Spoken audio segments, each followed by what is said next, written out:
Barcelona, but he could be anyone, anywhere. What is about to happen to him occurs daily in offices and homes all over the world.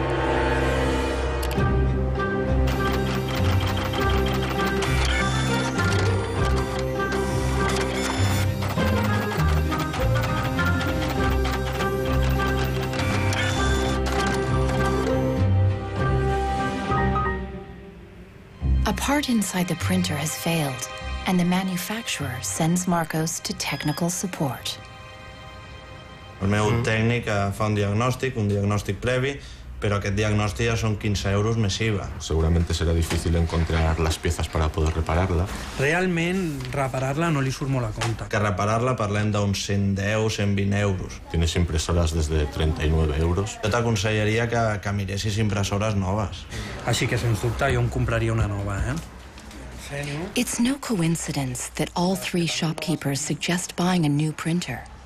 If he agrees, Marcos will become yet another victim of planned obsolescence, the secret mechanism at the heart of our consumer society. Our role in life seems to be just to consume things with credit, to borrow money to buy things we don't need. Nous vivons dans une société dominée par une économie de croissance dont la logique est non pas croître pour satisfaire les besoins, mais croître pour croître.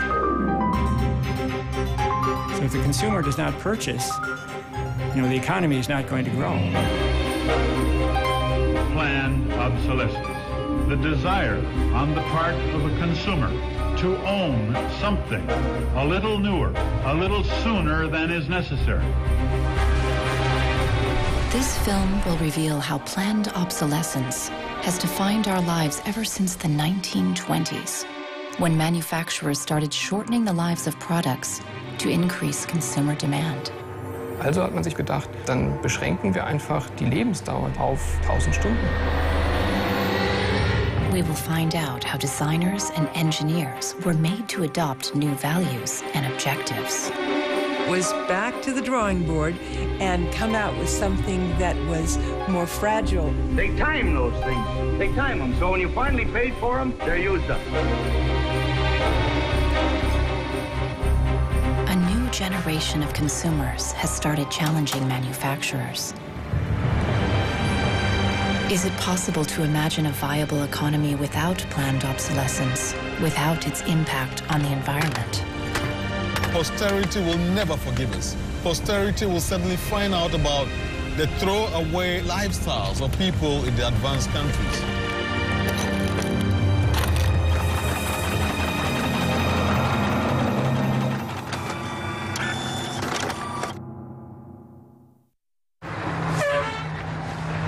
Welcome to Livermore, California, home of the longest burning light bulb in the world. My name's Lynn Owens, and I am chairman of the Light Bulb Committee. It was in 1972 when we discovered that the light bulb that was hanging in the fire station was a significant light bulb.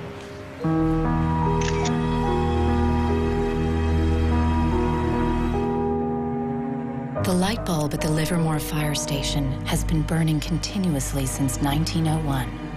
Ironically, the bulb has already outlasted 2 webcams.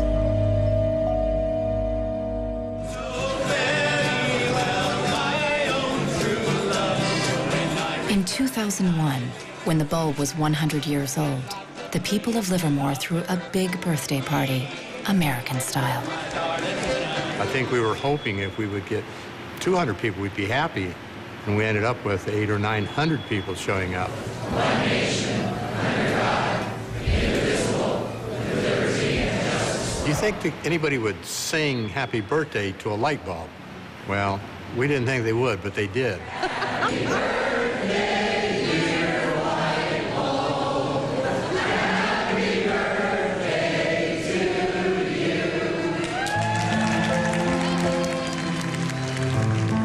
The origin of the bulb was, it was produced in a town called Shelby, Ohio, back around 1895, and put together by some very interesting ladies that I have some pictures of, and some gentlemen that invested in the company. The filament was invented by Adolphe Schy. He invented his filament to last.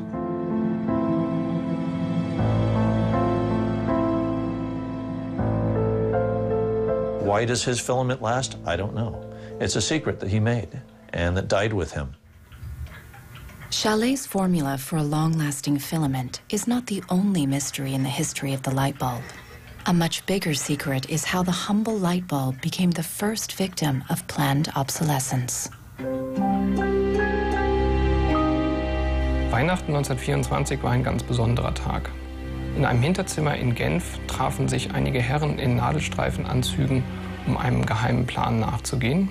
Sie gründeten das erste weltweite Kartell, das sich zum Ziel setzte, die Glühbirnenproduktion der gesamten Länder zu kontrollieren und den Kuchen namens Weltmarkt unter sich aufzuteilen. Dieses Kartell hat den Namen Phöbus. Phoebus included the main light bulb manufacturers in Europe and the United States, and even faraway colonies in Asia and Africa. Das Ziel ist gewesen, Patente auszutauschen, die Produktion zu kontrollieren und vor allem aber den Verbraucher zu kontrollieren. Es ist umso besser für diese Firmen, wenn der Verbraucher regelmäßig Glühlampen kauft. Und wenn die Glühlampen lange brennen, ist das ein ökonomischer Nachteil. Initially, manufacturers strived for a long lifespan for their bulbs. On October 21st, 1871, numerous experiments resulted in the production of a small unit lamp of comparatively enormous resistance. The filament being under conditions of great stability. Thomas Edison's first commercial bulb, on sale by 1881, lasted 1,500 hours. By 1924, when the Phoebus cartel was founded, manufacturers proudly advertised lifespans of up to 2,500 hours and stressed the longevity of their bulbs. Also hat man sich bei Phöbus gedacht, dann beschränken wir einfach die Lebensdauer dieser einzelnen Glühbirnen auf 1000 Stunden. 1925 wird ein entsprechendes Komitee gegründet, das 1000-Hour Life Committee, was sich zum Ziel setzt, auf technischer Basis die Lebensdauer der Glühlampen auf diese Brenndauer zu beschränken.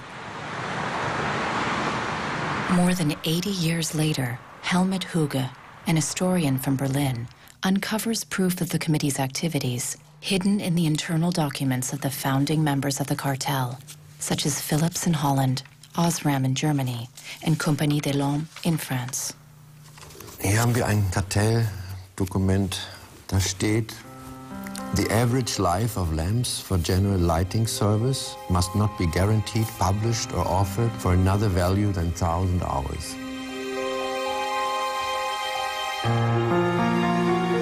Under pressure from the cartel, member companies conducted experiments to create a more fragile bulb that would conform with the new 1,000-hour rule.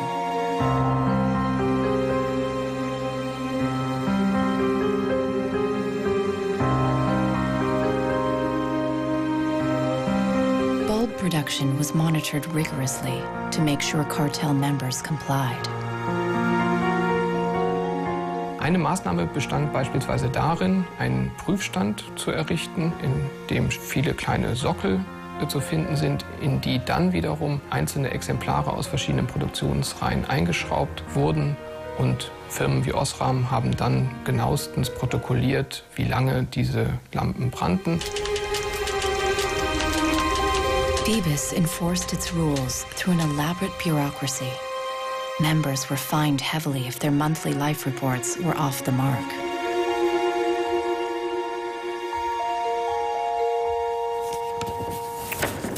Hier haben wir eine Straftabelle aus dem Jahr 1929, die genau zeigt, wie viel Schweizer Franken Strafe für 1000 verkaufte Glühbirnen die Mitglieder des Kartells zahlen müssen, wenn die Lampen länger halten als zum Beispiel 1500 Stunden.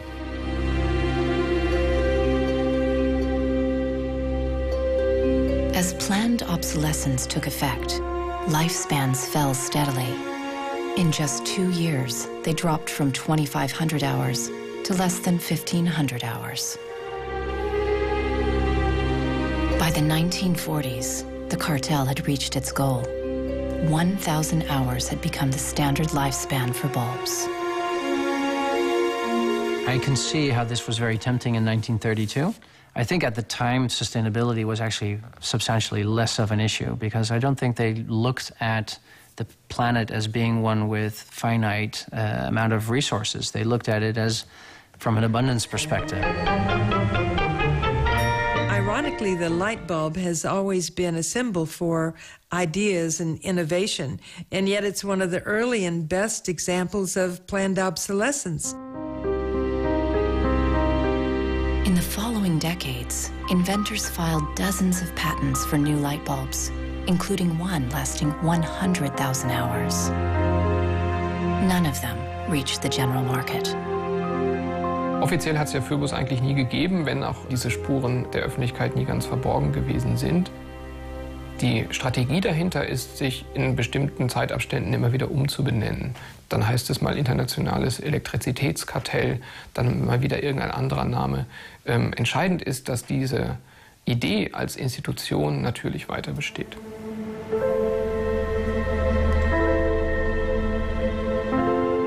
In Barcelona, Marcos hasn't followed the advice of the shopkeepers to replace his printer. He's determined to repair it and has found somebody on the internet who has discovered what has actually happened to his printer. It's the dirty little secret of inkjet printers. I tried to print a document and it said parts inside your printer require replacement, so I decided to do a little servicing of my own. Hello, Marcos. I got your message. Marcos has contacted the author of the video. How are you? I looked into it, and it turns out that there's a thing in the bottom of the printer called a waste ink reservoir. And the way inkjet printers work is they constantly have to clean the print heads, and they do that by squirting ink through them down a hole in the bottom of the printer into this great big sponge. There's just a preset time when it's squirted a certain number of drops down there, that then the printer decides it's full of ink and won't function anymore. Mm-hmm. The justification is they don't want to put ink all over your desk. But I think the problem goes deeper than that. It's the way the technology works. It's just designed to fail.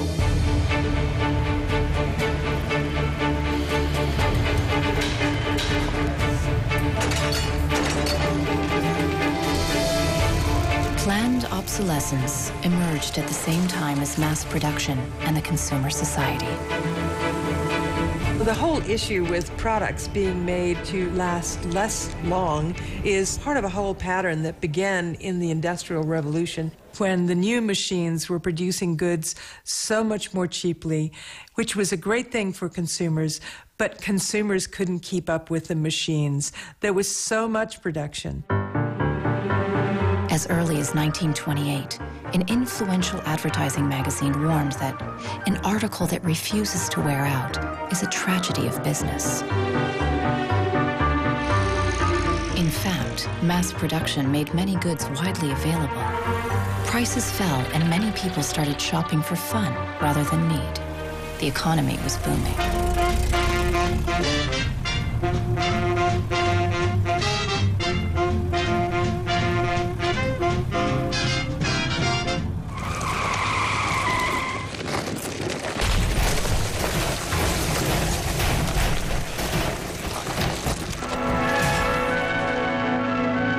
In 1929, the emerging consumer society came to a full stop when the Wall Street crash sent the U.S. into a deep economic recession. Unemployment reached staggering proportions. By 1933, 1/4 of our labor force was unemployed.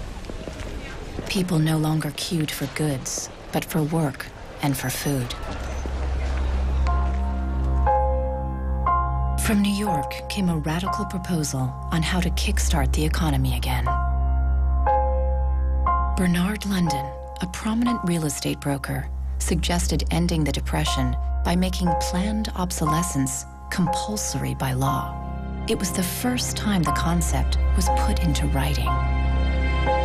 Under Bernard London's proposal, all products would be given a lease of life with a set expiry date, after which they would be considered legally dead. Consumers would turn them over to a government agency where they would be destroyed. He was trying to achieve a balance between capital and labor where there would always be a market for new goods. So there would always be a need for labor and there would always be a reward for capital. Bernard London believed that with compulsory planned obsolescence, the wheels of industry would keep turning, people would keep consuming, and everyone would have a job.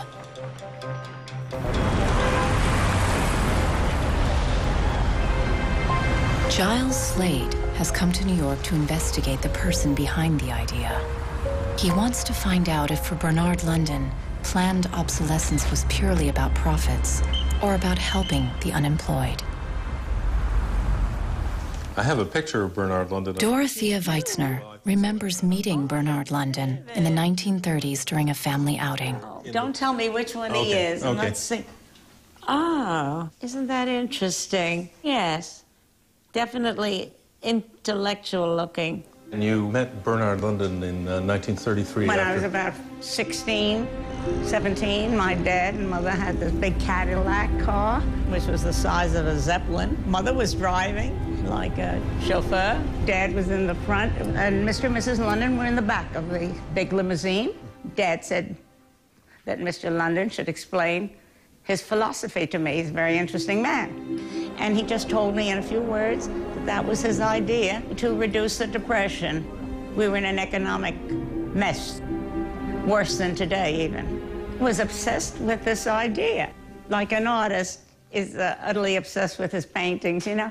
He actually whispered to me in the car, afraid that his theory might be too radical. In fact, Bernard London's proposal was ignored, and obsolescence by legal obligation was never put into practice. 20 years later, in the 1950s, the idea resurfaced, but with a crucial twist. Instead of forcing planned obsolescence on the consumers, they were to be seduced by it. Planned obsolescence. The desire on the part of a consumer to own something a little newer, a little better, a little sooner than is necessary. We certainly in America... This is the voice of Brooks Stevens, the apostle of planned obsolescence in post-war America. This flamboyant industrial designer created everything from household appliances to cars and trains, always with planned obsolescence in mind. In the spirit of the times, Brooks Stevens' designs conveyed speed and modernity. Even the house he lived in was unusual. This is the home that my father designed and that I grew up in. When it was being built out in the suburbs, everybody thought it was going to be the new Greyhound bus station because it did not look like a traditional home. One of the most important things that my father felt always in designing a product is that it made a statement. He detested products that were bland and really did not, create any desire within the consumer to inspire the purchase.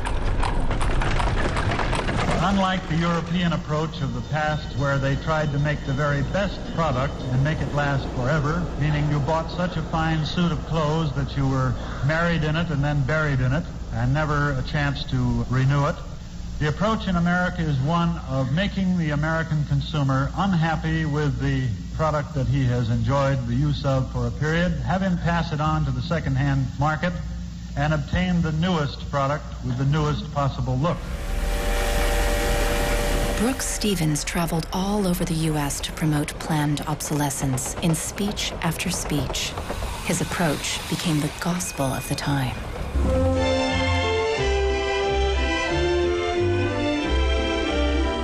Women and men alike are increasingly interested in the look of things. They eagerly give their attention to what's new and beautiful and advanced. Design and marketing seduced consumers into always craving the latest model. My father never designed a product to intentionally fail or become obsolete for some functional reason in a short period of time. Planned obsolescence is absolutely at the consumer's discretion. No one is forcing the consumer to go into the store and purchase a product. They go in under their own free will. That's their choice.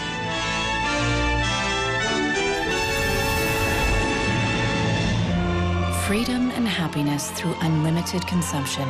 The American way of life in the 1950s became the foundation for the consumer society as we know it today.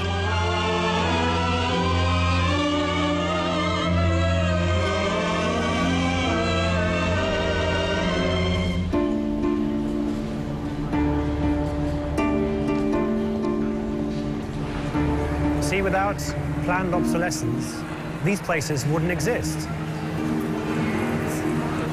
There wouldn't be any products, there wouldn't be any industry, there wouldn't be any designers, architects, there wouldn't be any salespeople, cleaners, there wouldn't be any security guards.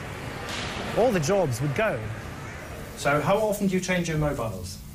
18 months. Once a year. Once a year. Once a year. These days, planned obsolescence is an integral part of the curriculum at design and engineering schools. Boris Knuth lectures on the concept of product life cycle, a modern euphemism for planned obsolescence. I went shopping for you. Got a couple of things. A pan, salt, shirt, another shirt. Students are taught how to design for a business world dominated by one single goal: frequent repeat purchase. What I do, I pass these round, and you tell me what you think, how long it takes for them to fail, what the service life will be. Okay. Designers have to understand what company they work for. The company decides on a business model, how often do we want to renew our products, our offers. So this brief is given to designers, and designers have to understand and design the product in a certain way so it fits exactly the business strategy of the client they work for. Planned obsolescence is at the root of the substantial economic growth that the Western world has experienced since the 1950s. Ever since, growth has been the holy grail of our economy. Nous vivons dans une société de croissance dont la logique est non pas croître pour satisfaire les besoins, mais croître pour croître, croître à l'infini, faire croître sans limite la production, et pour justifier cette croissance de la production, faire croître sans limite la consommation. Serge Latouche is a noted critic of the growth society and has written extensively about its mechanisms.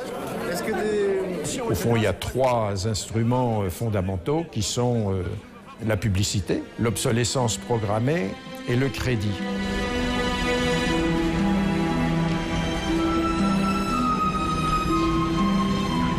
In the last generation or so, our role in life seems to be just to consume things with credit, to borrow money to buy things we don't need. That makes no real sense to me at all. Critics of the growth society point out that it's unsustainable in the long run because it's based on a flagrant contradiction. Celui qui croit qu'une croissance infinie est compatible avec une planète finie est soit un fou, soit un économiste. Le drame, c'est qu'au fond, nous sommes tous des économistes maintenant.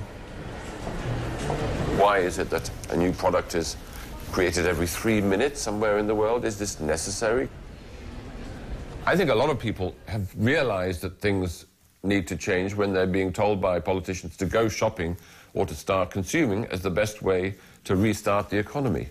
On peut dire qu'avec la société de croissance, on est embarqué dans un bolide qui, désormais, manifestement, n'a plus de pilote, qui va à toute allure et dont on peut prévoir le destin, qui est soit de se fracasser contre un mur, soit de sombrer dans un précipice.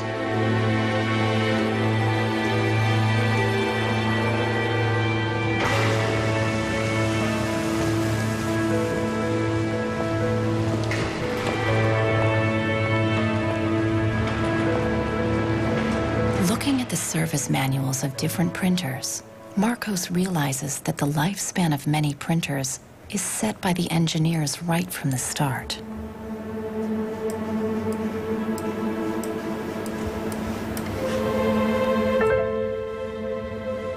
They achieve this by placing a chip deep inside the printer.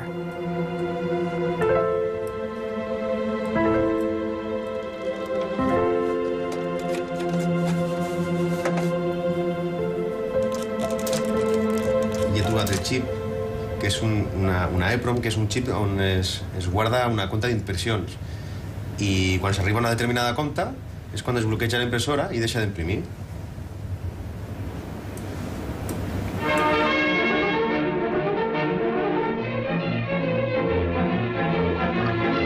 How do engineers feel about designing products to fail? The dilemma is captured in a British film from 1951, where a young chemist invents an everlasting thread. He believes that great progress has been made.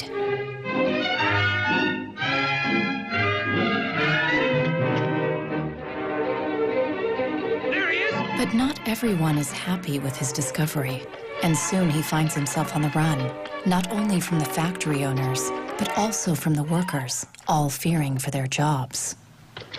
Well, that's really interesting, and it reminds me of something that actually happened in the textile industry. In 1940, the chemical giant DuPont announced the arrival of a revolutionary synthetic fiber, nylon.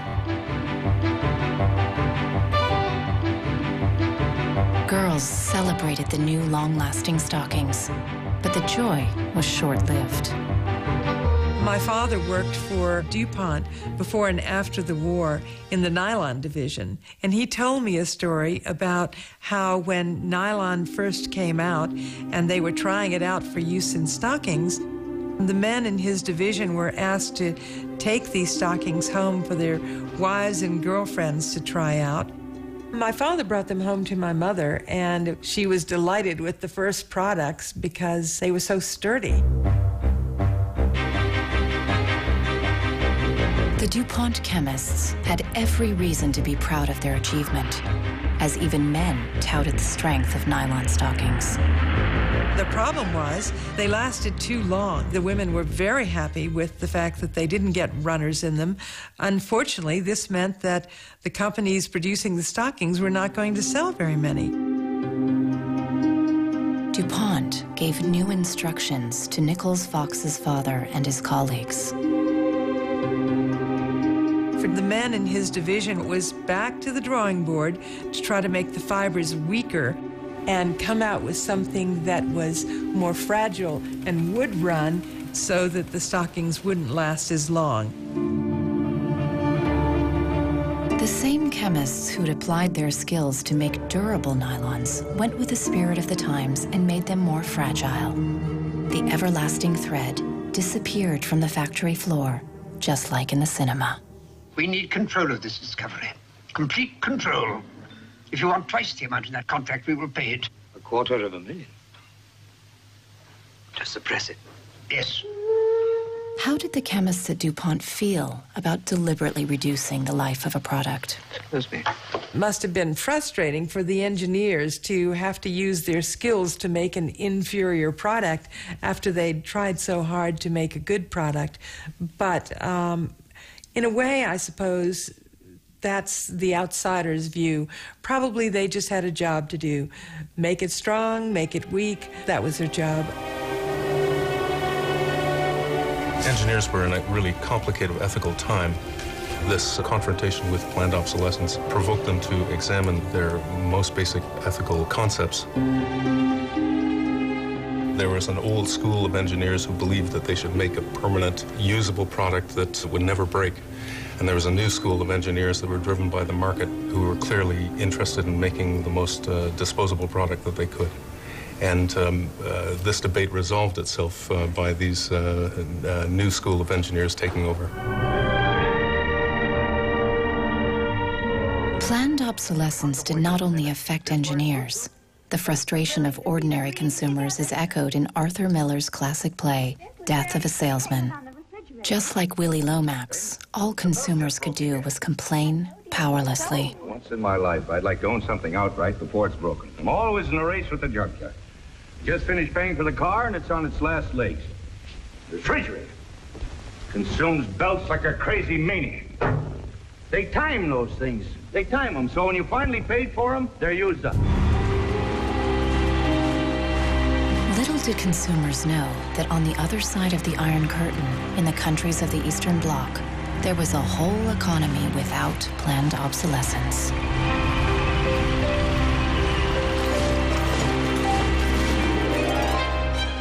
The communist economy was not ruled by the free market, but centrally planned by the state. It was inefficient and plagued by a chronic shortage of resources. In such a system, planned obsolescence did not make any sense. In former East Germany, the most efficient communist economy, official regulations stipulated that fridges and washing machines should work for 25 years. Hier, dieser DDR-Kühlschrank, den habe ich 1985 gekauft. Der ist also mindestens 24 Jahre alt. Und die Glühbirne ist ebenso alt, habe ich noch nie ausgewechselt. Die ist also auch schon fast 25 Jahre alt. In 1981, a lighting factory in East Berlin launched a long-life bulb. They took it to an international lighting fair, looking for buyers from the West. Als die ostdeutschen Glühlampenhersteller 1981 diese Langlebensdauerglühlampen auf der Hannoveraner Messe präsentierten, meinten ihre Westkollegen, ihr wollt euch wohl alle arbeitslos machen. Woraufhin die NAVA-Leute, Ingenieure, antworteten, nein, im Gegenteil, indem wir Ressourcen schonen und den Wolfram nicht verpulvern, behalten wir gerade unsere Arbeitsplätze. The Western buyers rejected the bulb. In 1989, the Berlin Wall came down. The factory was closed, and the East German long-life bulb went out of production. Now, it can only be found in exhibitions and museums.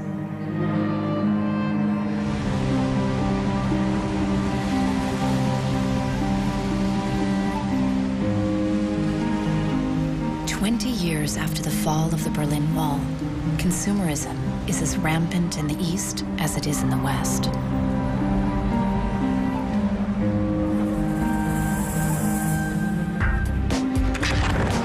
But there is one difference. In the age of the internet, consumers are ready to fight against planned obsolescence. The first movie we made that really broke through was a movie about the iPod. And I was completely broke, and I'd gotten this iPod, it was like $500, $400, and about 8 months later, 12 months later maybe, the battery died in it. And I called Apple to ask them to replace the battery. And their policy at the time was to tell their customers to buy a new iPod. You might as well go get a new one. Apple doesn't offer? No. Apple doesn't offer a new battery for the iPod? No. It wasn't that the battery died that was annoying, because in my Nokia cell phone, the battery dies, you buy a new battery. Even in my Apple laptop, when the battery would die, you replace the battery. But in the iPod, this expensive piece of hardware, when the battery died, you had to replace the entire unit. So it was my brother's idea to make a movie about just that. We went around with a stencil, spray painting on every iPod advertisement we saw in town. iPod's unreplaceable battery lasts only 18 months.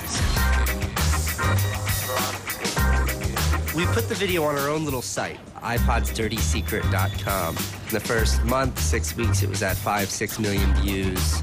And the site went absolutely bananas.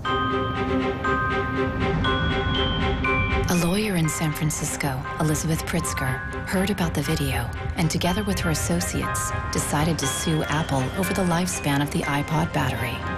Half a century after the light bulb case, planned obsolescence was in court again. When we brought this litigation, this was 2 years after the iPod was introduced, Apple had sold about 3 million iPods nationwide in the United States.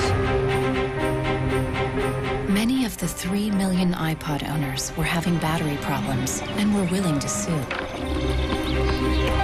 One of them was Andrew Wesley.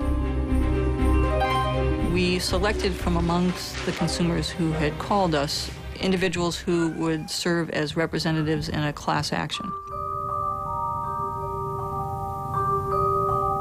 A class action is really a device that's fairly unique to the United States, where a small group of people stands in the shoes of a large group to bring one claim before a court. My role in that case was as class representative on behalf of thousands, maybe tens of thousands of people. The case came to be known as Wesley versus Apple. When my friends and family learned that this was a major case, they thought I was, becoming a radical. Here I am going to sue. I was the next Aaron Brockovich. In December 2003, Elizabeth Pritzker filed the case at the San Mateo County Court, just a few blocks from the Apple headquarters. We asked Apple for a number of technical documents regarding the battery life in the iPod, and we received a lot of technical data about the battery design, about the testing of the battery, and learned through that discovery that the type of the lithium battery that was contained within this iPod was designed, by design, to really only have a short period of life. I do think that Apple's development of the iPod was intended to be one of planned obsolescence. After a tense few months, both parties hammered out a settlement. Apple set up a replacement service for the batteries and extended the warranty to 2 years. The claimants were offered compensation. One thing that really bothers me personally is that Apple really promotes itself as a young, hip, forward-thinking company, and for a company like that not to have a good environmental policy that allows consumers to return products for proper recycling and disposal really is really counterintuitive and counter to their message.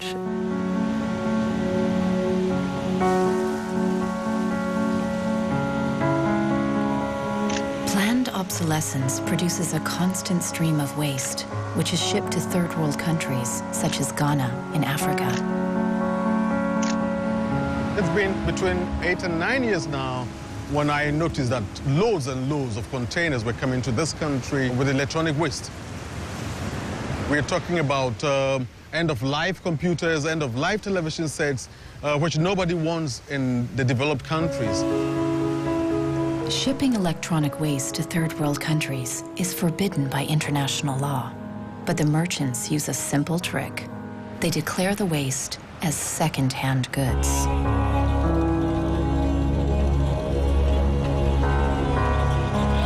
More than 80% of the electronic waste that arrives in Ghana is totally beyond repair, and whole container loads are abandoned at dump sites all around the country.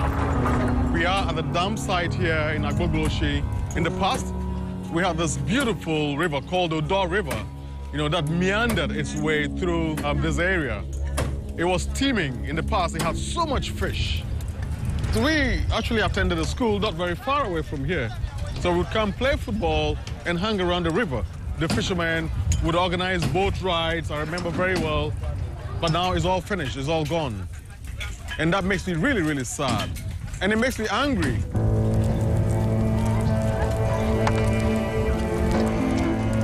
These days, there are no school kids playing here after class.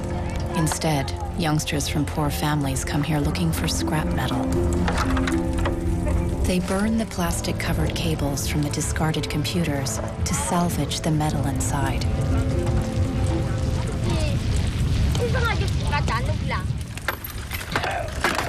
What is left is picked through by the younger children who are looking for any tiny pieces of metal which the older boys may have missed.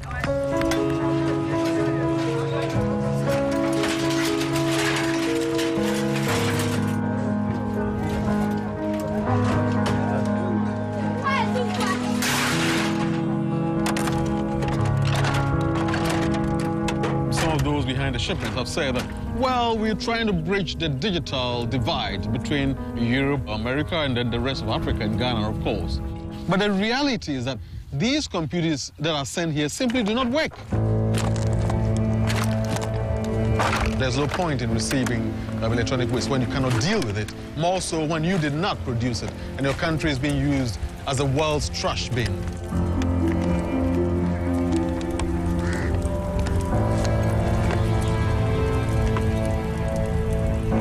The trash that for so long in the industrial age has been hidden from view is now coming into our lives, and we can actually no longer easily avoid it. The waste economy is reaching its last legs because they don't physically have anywhere else to put the waste.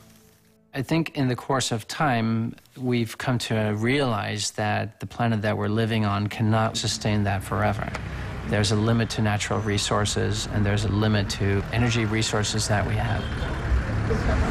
Posterity will never forgive us. Posterity will suddenly find out about the throwaway attitudes, the throwaway lifestyles of people in the advanced countries. People all over the world have started acting against planned obsolescence. Mike Anane is fighting against it from the receiving end. He has started by collecting information. This is where I keep the e-waste that have asset tags or property tags. This says Amu Center, Northwest Zeeland. It's from Denmark. This is from Germany, sent here simply to be dumped. Westminster College. Apple should know better. It's a company that claims to be so green. There's a lot of Apple products that are being dumped here. I have a database that contain the asset tags, the contact addresses, telephone numbers of the companies that owned the electronic waste that have been dumped in Ghana. Mike Anane plans to turn this information into evidence for a court case.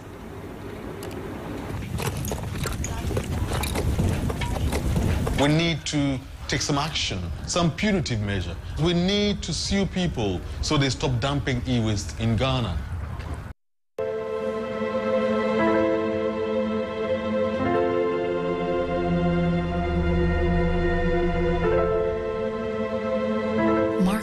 Is on the internet again, looking for a way to extend the life of his printer.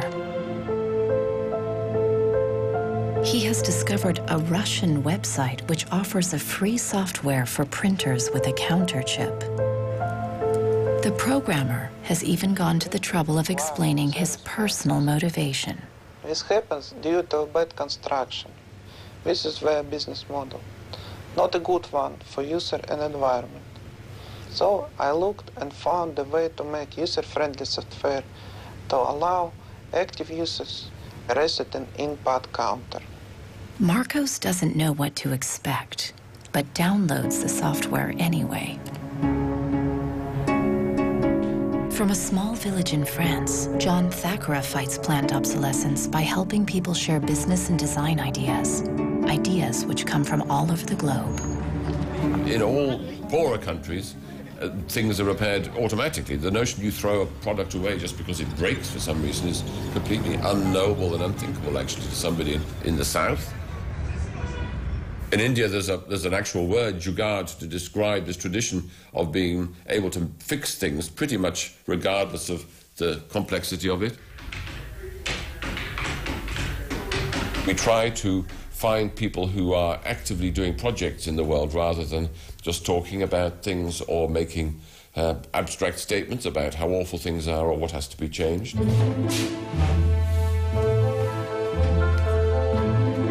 One of these people is Warner Phillips, descendant of the dynasty of light bulb manufacturers.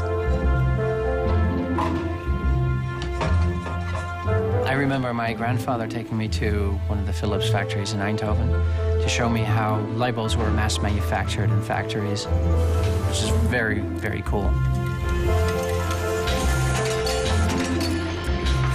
Nearly 100 years after the creation of the light bulb cartel, Warner Phillips follows family tradition with a different approach. He produces an LED bulb, which lasts 25 years. It's not like there's a green world and there is a business world. I think business and sustainability go hand in hand. It's actually the best basis to build a business on. And the only really real way to do that, I believe, is to factor in the true costs of the resources that have been used, but you also look at the energy consumption. You also look at the indirect energy consumption of transportation. Si on faisait vraiment payer aux transporteurs le coût réel du transport, sans parler du fait que le pétrole est une ressource non renouvelable et pour lequel on n'a pas vraiment de substitut, je dirais que le prix du transport devrait être multiplié par 20 ou 30. If you factor all of that into every product that you manufacture, then there will be huge incentives for manufacturers and entrepreneurs all over the planet to make products that last forever. Fighting against planned obsolescence can also be achieved by rethinking the engineering and production of consumer goods. A new concept called cradle to cradle claims that if factories worked like nature, planned obsolescence itself would become obsolete. Wenn man über Umweltschutz redet, meint man bei uns immer sparen, verzichten, vermeiden, reduzieren, Nullabfall, weniger schädlich. Wenn man sich die Natur aber im Frühling anschaut, ein Kirschbaum, kein Sparen, kein Verzichten, kein Vermeiden. Nature produces abundantly, but fallen blossoms, dead leaves, and other discarded materials are not waste. They become nutrients for other organisms. A cycle. Die Natur kennt keine Abfälle, sondern sie kennt nur Nährstoffe. Braungart believes that industry can imitate this virtuous cycle of nature. He proved that this is possible when he redesigned the production process of a Swiss textile company. Wenn man zum Beispiel so einen Stoff hat, dazu ein Sofa damit bezieht oder einen Stuhl, dann sind die Zuschnitte, was man abschneidet, so giftig, dass es als Sondermüll entsorgt werden muss. Braungart found that hundreds of highly toxic dyes and chemicals were routinely used at the factory. For the production of the new fabrics, Braungart and his team reduced the list to 36 substances, all biodegradable. Wir suchen jetzt alle Zutaten raus, dass man sie auch essen könnte. Das heißt, Sie können die klein schneiden und in Müsli packen, wenn Sie wollen. Wenn man eine Müllgesellschaft hat, ist jedes kurzlebige Produkt natürlich ein Müllproblem. Wenn es aber eine Gesellschaft ist, die Nährstoffe macht, ist jedes kurzlebige Produkt wieder eine Chance, etwas Neues zu machen. For the more radical critics of planned obsolescence, reforming production is not enough. They want us to rethink our entire economic system and our values. C'est une vraie révolution. C'est d'abord une révolution culturelle, parce que c'est un changement de paradigme, c'est un changement de mentalité. This revolution is called degrowth. Serge Latouche travels from conference to conference explaining how to get out of the growth society altogether. La décroissance, c'est un slogan provocateur qui a pour fonction de rompre avec le discours un peu euphorisant de la croissance possible, infinie, soutenable, et donc pour marquer la nécessité de changer de logique. L'essentiel du programme, en quelque sorte, de la décroissance tient en un mot, réduire. Réduire notre empreinte écologique, réduire nos gaspillages, notre surproduction, notre surconsommation. Réduisant la consommation, en réduisant la production, mais en libérant du temps libre, on peut développer d'autres formes de richesse qui ont l'avantage de ne pas s'épuiser quand on les consomme, comme l'amitié, le savoir. We increasingly rely on objects to give us a sense of self-esteem and identity. It's partly the consequence of the breakdown of things that used to give us identity, like membership of a community or relationship to the land, or all sorts of soft and social things which have been replaced by consumerism. Si le bonheur dépendait du niveau de consommation, on devrait être dans la félicité absolue, parce que nous consommons 26 fois plus que du temps de Marx. Mais toutes les enquêtes montrent que les gens ne sont pas 20 fois plus heureux, parce que le bonheur est toujours quelque chose de subjectif, évidemment. Critics of degrowth fear that it will destroy the modern economy and take us straight back to the Stone Age. Revenir à une société soutenable, c'est-à-dire une société dont l'empreinte écologique ne dépasse pas une planète, eh bien, ça n'est pas revenir à l'âge de pierre, c'est revenir, toutes choses égales d'ailleurs, pour un pays comme la France, aux années 60. Ça n'est pas vraiment l'âge de pierre. On peut dire que la société de décroissance réalise la vision de Gandhi qui disait le monde est assez grand pour satisfaire les besoins de tous, mais il sera toujours trop petit pour satisfaire l'avidité de quelques-uns.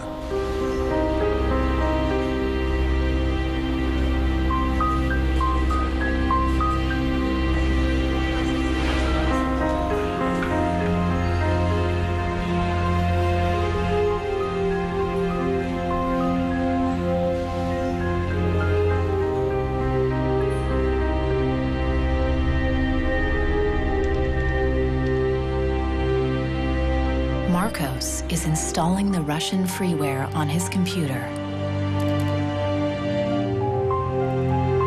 The new software allows him to reset the counter chip inside his printer back to 0. The printer immediately unblocks.